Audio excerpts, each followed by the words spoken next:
En Colombia la noticia en las últimas horas, la noticia desde anoche fue el hecho de que el presidente de la República, Gustavo Petro, decretó el aumento del salario mínimo, un incremento de algo más del 23%. No funcionó, por tanto, lo que se llama la concertación, esa especie de mesa de negociación entre los sindicatos por una parte, los gremios empresariales por otra parte, y también el gobierno tiene mucho que ver ahí. Para entender las implicaciones de esta noticia, que ya digo, afecta a todo el mundo en este país, tenemos en línea a nuestro compañero Fernando Quijano Velasco, que es el director de uno de los mejores periódicos del país, el diario La República. Profesor Quijano, gracias por estar en Tarde Pero Llego. Buenas tardes, Juan Carlos. Buenas tardes a todos los oyentes. Óigame, usted está preparando una edición, hoy tenía una edición especial La República, pero mañana va a haber otra con esta noticia tan importante. ¿Qué consecuencias tiene este incremento del salario mínimo que decretó el presidente Petro?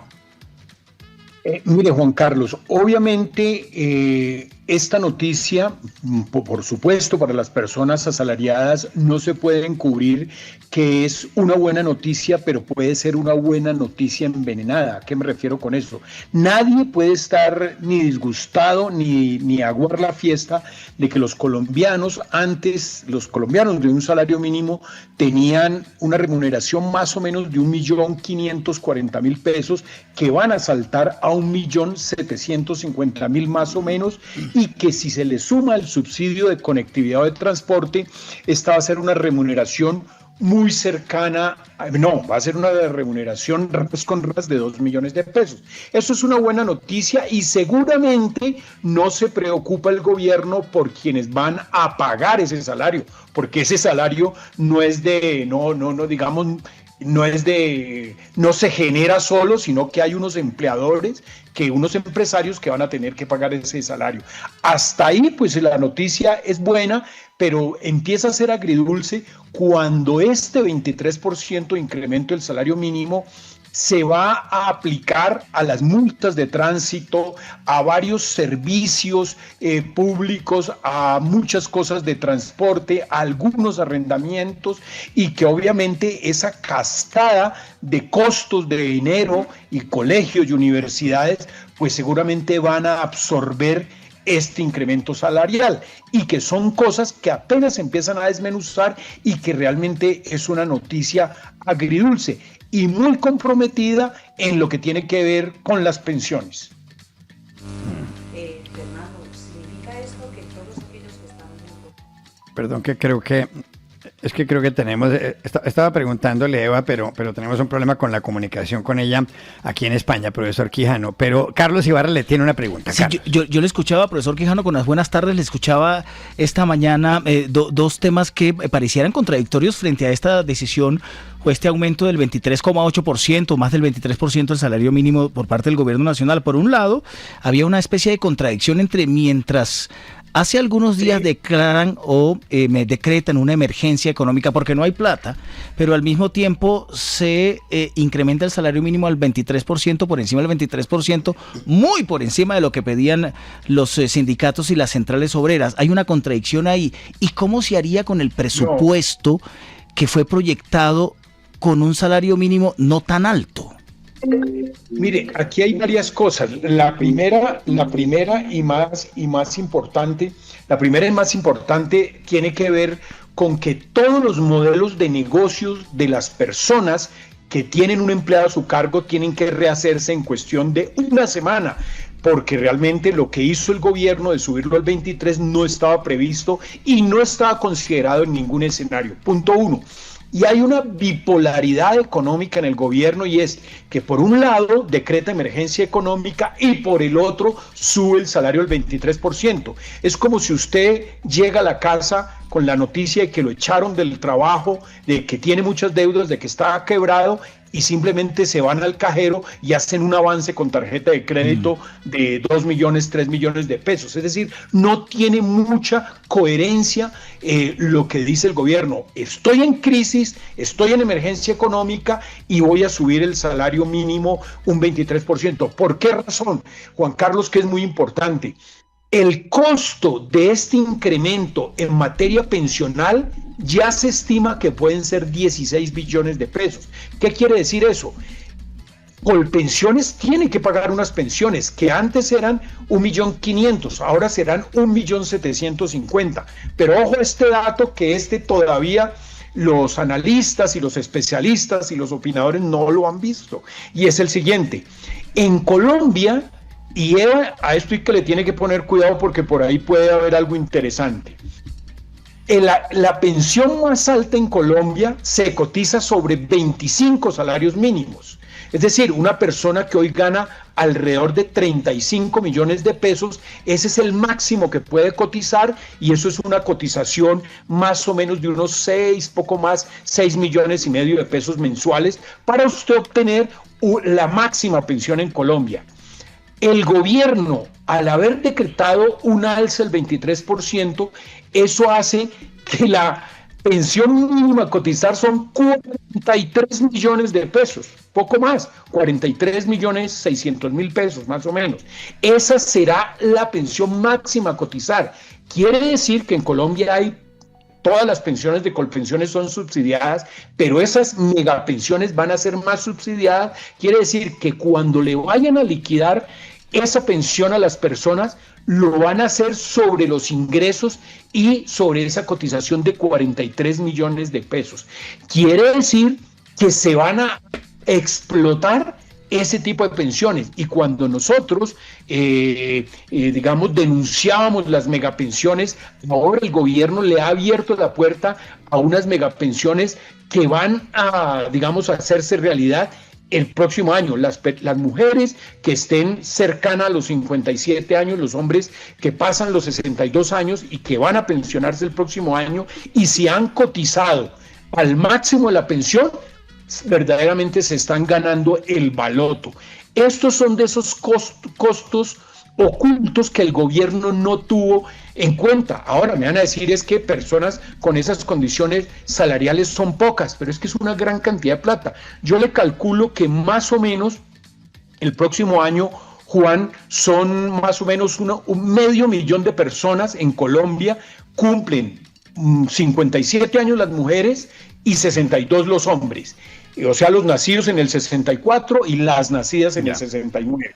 Esas personas que han sido altos ejecutivos, magistrados, congresistas, algunos, digamos, sí, por lo general altos ejecutivos, y que han sido juiciosos aportando y cotizando al máximo, pues van a tener una verdadera lotería, porque la cotización va a ser sobre 43 millones el máximo, y vamos a ver cómo le liquidan de acuerdo a cada uno con las pensiones, con las semanas cotizadas. Pero eso es de las cosas subyacentes que el gobierno no se dio cuenta, y ahora le va a importar poco, pues porque eso va a ser con cuenta cobro del presupuesto nacional. Fernando, hablando de esa incoherencia que quizás que te estaba preguntando un poquito, Carlos, voy por ese camino, pero ya yendo por el lado político. Brevemente, y con tu opinión, que eres un hombre ducho en estos temas, ¿tiene algo que ver con las elecciones que va a haber en el 2026? ¿Esto da votos? Totalmente, es decir, pero veamos eso, porque eso da votos y da seguidores en este momento. Hoy 30 de diciembre, 31, 1, 2, 3 y de pronto hasta el 15 de enero. ¿Por qué razón? Porque la gente va a condenar a un político que critique el incremento salarial. Pero ese va a ser un gozo que va a durar muy poco, porque apenas empiece a subir la inflación en enero, cuando los muchachos entren al colegio, cuando los jóvenes entren a las universidades, cuando se reajusten los precios, porque este es un costo fijo, que se ajusten verdaderamente los costos, pues obviamente la inflación se va a comer esos 2 millones de pesos. Y eso pues obviamente son de las cosas que son delicadas, y que va a ser como una alegría efímera. Y creo que si lo sabe capitalizar la izquierda, pues le seguirá sacando brillo a este decretazo. Pero en la medida que todo suba, pues obviamente va a ser un gran problema. Es Fernando Quijano Velasco, el director del diario La República. Profesor Quijano, gracias por haber estado en Tarde Pero Llego. Bueno, siempre aquí firme, Juan Carlos, doña Eva, aquí para lo que usted necesite, menos plata. Lo llamamos pronto, usted tranquilo que lo vamos a llamar pronto. Muchísimas gracias. Bueno, y Carlos, a propósito, había alguna noticia del Consejo de Estado con respecto a esto del salario mínimo. ¿Qué fue lo que pasó? Mire, Juan Carlos, que hay un antecedente frente a una decisión que en algún momento tomó el Consejo de Estado frente a un decreto que anuló el porcentaje, la decisión del Consejo de Estado anuló el decreto que establecía un porcentaje para el incremento del salario mínimo y por supuesto ya muchos juristas están mirando estos antecedentes para ver si es posible que ocurra lo mismo ante el Consejo de Estado con este decreto que anunció el presidente en las últimas horas, Marlon Barros. Pues mire, Carlos, Juan y Eva, pues es importante hablar de derecho colombiano y es importante hablar de historia. Esto ocurrió hace casi 10 años. Hace 10 años el país se encontraba en la misma encrucijada en la que estuvo este año, y es que la mesa de concertación, ese espacio tripartito que todos los años trata de definir de manera consensuada el aumento del salario mínimo, no llegó a un acuerdo. ¿Y qué hizo el entonces presidente Juan Manuel Santos y su entonces ministro de Hacienda Mauricio Cárdenas, que hoy es precandidato presidencial? Decretaron un aumento de salario mínimo. En ese entonces fue del 7% y la cifra llegó a 600 y un poco más de 1,000 de pesos. A este decreto lo demandaron por lo menos 7 veces y el Consejo de Estado comenzó todo un recorrido en 2016 para tratar de definir si lo tumbaba o no. En ese momento las argumentaciones de las demandas eran técnicas, pero tenían su juego político que llevó a una discusión bastante fuerte dentro de la sección segunda del Consejo de Estado. La sección segunda del Consejo de Estado se encarga de los asuntos laborales y pensionales que tienen los trabajadores en contra del Estado y por eso revisó el decreto de entonces. Pero mire que esa revisión se demoró más de un año. Primero, por lo técnico que era de la discusión y segundo, por los choques internos que había. Es decir, la sección segunda en ese momento tenía 6 integrantes, 3 querían tumbar el decreto y 3 no. Tuvo que entrar una con juez para tratar de desempatar, que es algo muy parecido, y aquí se hace una mini cuña, a lo que pasará el próximo año con la reforma pensional en la Corte Constitucional. Pues bien, el Consejo de Estado tiene que revisar cada demanda de nulidad que llegue contra cualquier decreto que expida el gobierno. ¿Por qué? Porque los decretos tienen que tener ciertos criterios o ciertos requisitos, primero de forma y luego de fondo. Todos los decretos que emite cualquier autoridad gubernamental se dividen en dos partes. Una parte considerativa o motivada que dice cuáles son las justificaciones para un decreto y una parte resolutiva que expone una norma. En este caso, el gobierno nacional sacó un decreto, si mal no estoy, Carlos, de unas 12 páginas y le dedica más o menos unas 10 páginas a justificar por qué acude a la expresión de salario mínimo vital y otras 2 páginas a decir el decreto que pues establece la cifra del salario mínimo es esta, o la cifra del salario mínimo es esta. Lo que el Consejo de Estado revisó en ese entonces fue que el decreto no estaba debidamente justificado. ¿Qué hicieron en ese momento Santos y Cárdenas? Sí. Pues dieron una lista de la inflación de este año fue de tal cifra, la justificaron finalmente. Sí, exacto, pero fue una justificación que dice el Consejo de Estado fue bastante vacía. Este antecedente será clave el próximo año, luego de que termine la vacancia judicial y comiencen a llegar probablemente una andanada de demandas contra el decreto del salario mínimo del 2026. Muy bien, gracias Marlon por esa explicación. Y ya regresamos a Tarde pero Llego.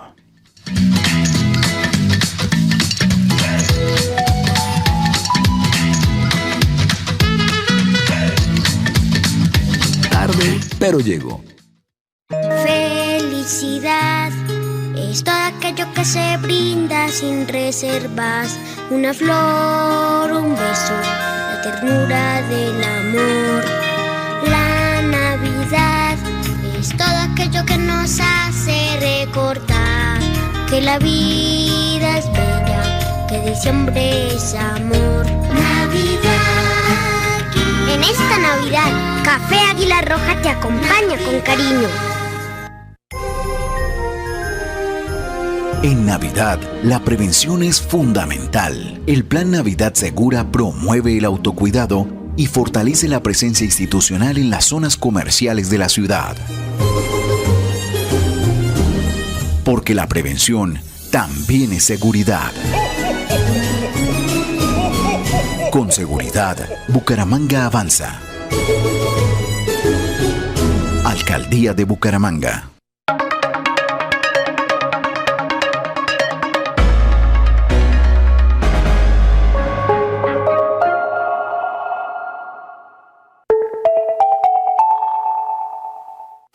Es la hora de tomarnos un tinto de café Águila Roja. En la FM 446. Navidad, Águila Roja, Navidad. En esta Navidad, Café Águila Roja te acompaña con cariño. Si tiene una opinión, queja, reclamo, sugerencia, solicitud o comentario positivo de RCN Radio, sus emisoras y contenido, contáctenos a través de nuestra página corporativo-rcnradio.com/atención-al-oyente o en nuestro correo electrónico servicioalcliente@rcnradio.com.co.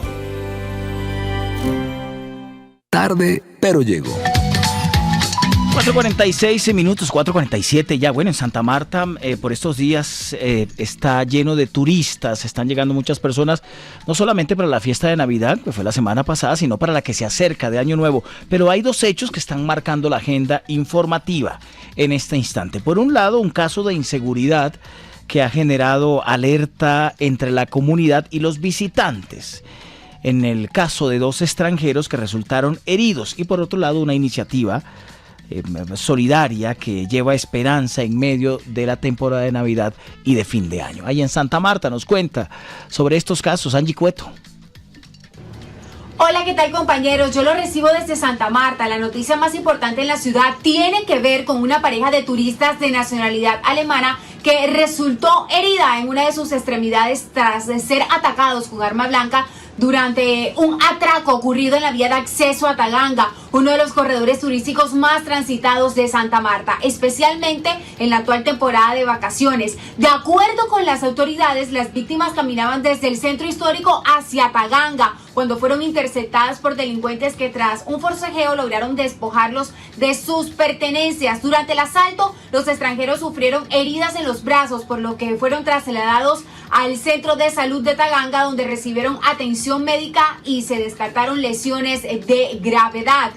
El coronel Jaime Ríos Puerto, comandante de la Policía Metropolitana de Santa Marta, señaló que con base en los relatos de las víctimas y la información recolectada en el sector, se logró identificar a 2 personas que estarían vinculadas con el hecho, aunque aclaró que la investigación continúa y está sujeta a reserva. Por otro lado, en noticias positivas, durante la temporada navideña y de fin de año, la Policía de Santa Marta sigue llevando el pesebre móvil a distintas clínicas